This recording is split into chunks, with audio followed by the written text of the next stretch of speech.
Hello दोस्तों, कैसे हैं आप सब। आज हम आपको पॉलिटी से रिलेटेड कुछ इम्पोर्टेंट क्वेश्चन कराने जा रहे हैं, तो पूरा वीडियो बिना स्किप किए हुए ध्यान से देखिएगा। तो चलिए देखते हैं। जन सूचना अधिकार भारत में कहाँ लागू नहीं है। आपके ऑप्शन हैं जम्मू कश्मीर, सिक्किम, झारखंड, अरुणाचल प्रदेश। तो जन सूचना का अधिकार जम्मू कश्मीर को छोड़कर पूरे भारत में लागू है। आइए और थोड़ा जान लेते हैं। 12 मई 2005 को सूचना का अधिकार अधिनियम 2005 संसद में पारित किया गया।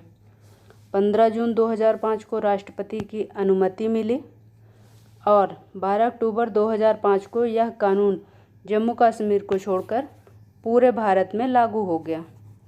चलिए आगे देखते हैं। मुख्य सूचना आयुक्त का कार्यकाल कितना होता है। ऑप्शन है 3 वर्ष, 4 वर्ष, 5 वर्ष, 6 वर्ष।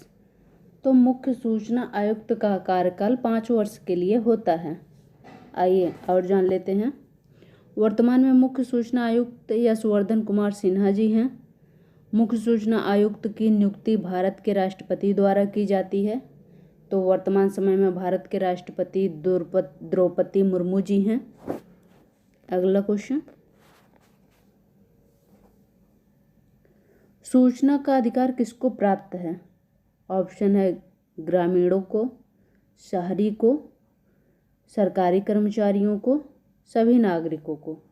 तो आपका ऑप्शन डी सही है। सभी नागरिकों को सूचना का अधिकार प्राप्त है, चाहे वह कोई भी हो, भारत में रहने वाले सभी नागरिकों को। अगला क्वेश्चन।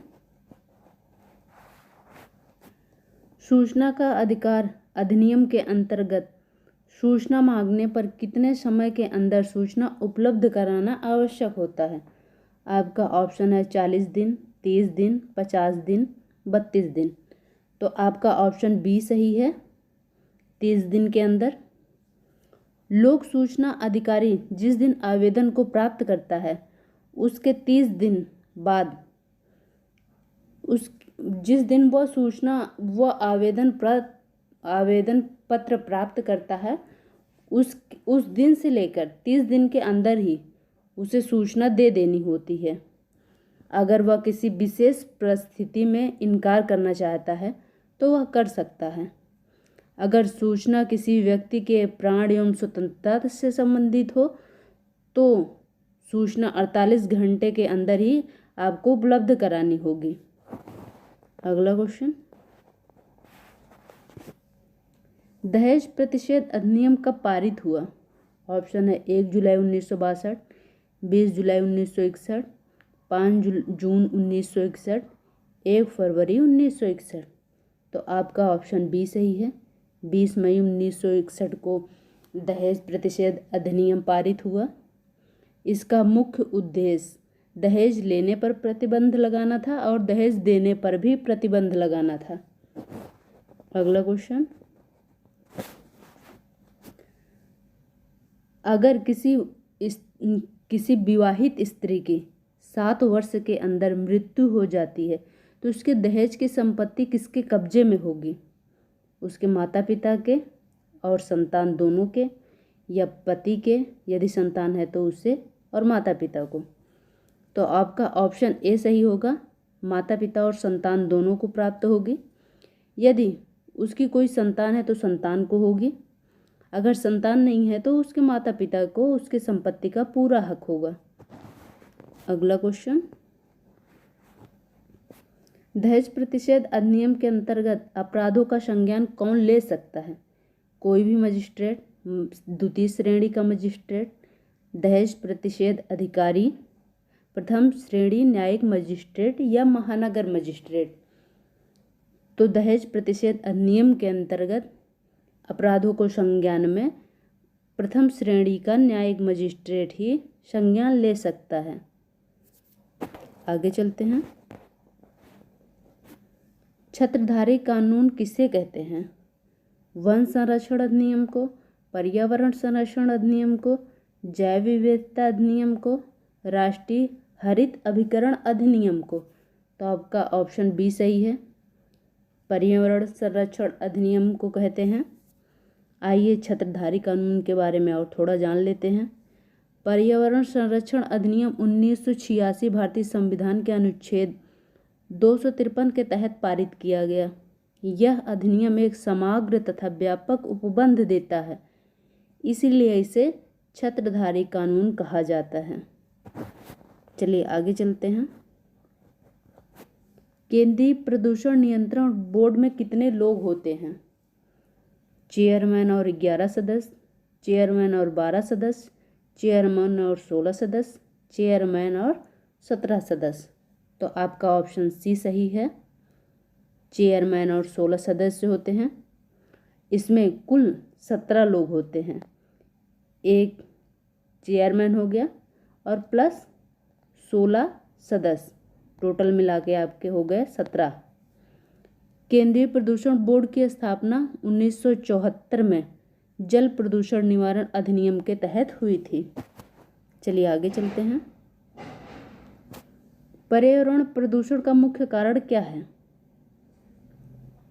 आपका ऑप्शन है आधुनिक प्रौद्योगिकी, अनियंत्रित जनसंख्या वृद्धि, असंगत प्रौद्योगिकी और उपर्युक्त सभी। तो आपका ऑप्शन डी सही है। उपर्युक्त ये आधुनिक प्रौद्योगिकी, अनियंत्रित जनसंख्या वृद्धि, असंगत प्रौद्योगिकी, ये तीनों मुख्य कारण हैं। चलिए आगे देखते हैं। निम्नलिखित में कौन सा भारत की उद्देशिका में नहीं है? कौन सा शब्द भारत की उद्देशिका में नहीं है? समाजवादी, पंथनिरपेक्ष, प्रभुता संपन्न, लोक कल्याण। तो भारत की उद्देशिका में लोक कल्याण शब्द नहीं है।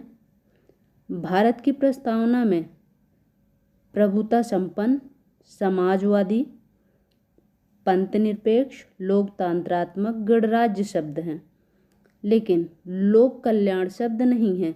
लोकतंत्रात्मक गणराज्य है, लोक कल्याण नहीं है, ध्यान रखिएगा। अगला क्वेश्चन,